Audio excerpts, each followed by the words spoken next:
first and proceed to tell that we can only get to check out in August. It's pretty stupid, ain't it? Y'all punish the poor, kick open the door, push them to the floor just to teach them a lesson. Azmin, tolong letak jawatan. You're a failure like how you destroyed Pakatan. You're a coward and a fake. 11,000 new cases per day. I hope your family had a good vacay. Like, I was so angry at Azmin Ali that I figured out that song in 20 minutes. I promise you. I figured that song out in 20 minutes. My teacher always told me, if you want to channel art, if you want to channel your anger, if you want to channel your frustration, just channel it through art. And I was like, okay. That's what I did. I Google every day to see what's up with politicians today. Who did what wrong? Because it's my turn to sing about you. But anyway, yeah, I Google every day because I'm just like, I don't know how much worse this can get. And like, I want to know, where can I complain about this? Like, I don't know who to complain to. Like, my government's being stupid right now. Who do I complain to? Like, there's no government of government. I don't know. I don't know who to complain to. Shit is embarrassing. It's been close to 2 years dealing with this bullshit, but why does it seem like we've learned absolutely nothing through it? There's so many ways we could bring down the cases. How did you end up choosing barbed wires and staircases? That was a complete different approach that I took. I feel like people expect me to just do comedy, but then I put like a serious song because I love music. Rapping is something that I always love, and my biggest influence is Eminem, right? I grew up listening to Eminem and I want to be exactly like his step that he took, right? He does funny stuff, he does serious stuff. So I thought like, that video, I think let's do something different. Instead of doing comedy, let's do a song using a very popular beat, which is Eminem's Stand, and write a letter to the PM.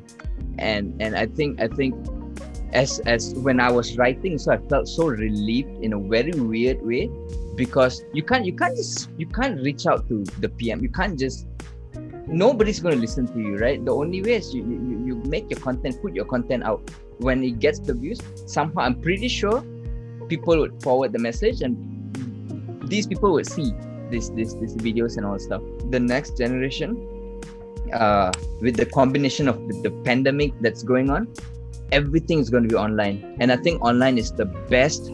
I think it's the best place to sort of protest or say your piece, right? Simply because online the reach is way more. Like, okay, like for example, the Bursa. Yes, I'm not like undermining what Bursa has done. I think it has done like a huge deal to the country, right? But say if everybody used their platform to protest as per se, right? Not angry protest. We don't want angry protest.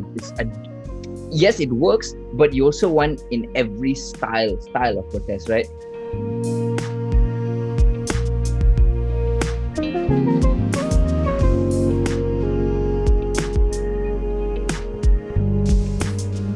I've been drawing Malaysian current affairs, I think since 2017, I think like even before the 2018 elections. Yeah, I've always been drawing about current affairs, like social affairs as well. Like what I see, what is trending news. I always like draw like comics about it, but never in this scale. Never in a scale where it's like a series and it's like in a Japanese manga format. It's always been like 4 frames and that's it, or 6 frames and then that's it. So it's a very huge scale project, I would say, that is still ongoing. I've never like done anything like that.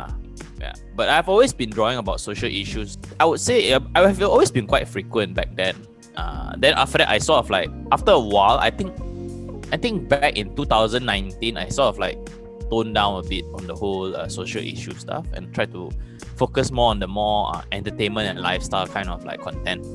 And then when the whole political turmoil happened in February last year, and that's when I revisited the whole social issues and stuff like that from Sheraton Move onwards, and I drew all about that, because that was a very confusing time for everyone. No one knew what was happening, like why suddenly Mahathir was an interim PM and all this and that. So I tried to summarize it in a comic form. Actually, you guys are journalists.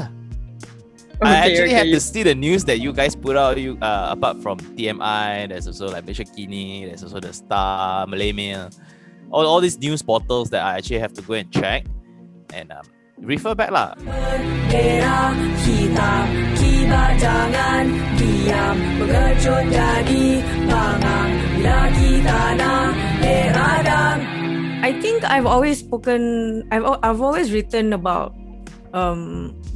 societal issues ever since I start writing. My first song that I wrote when I was 17 was not a love song because I didn't have any love experiences, nor was I allowed any.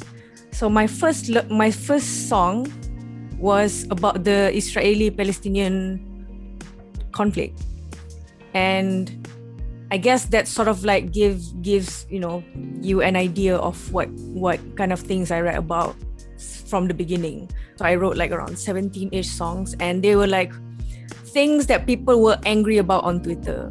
So there was this one time people were angry about the joggers in Mont Kiara, and the next day gardenias running out in grocery stores, and the issues sometimes get more serious and more silly, like where it involves the government and how they're handling things.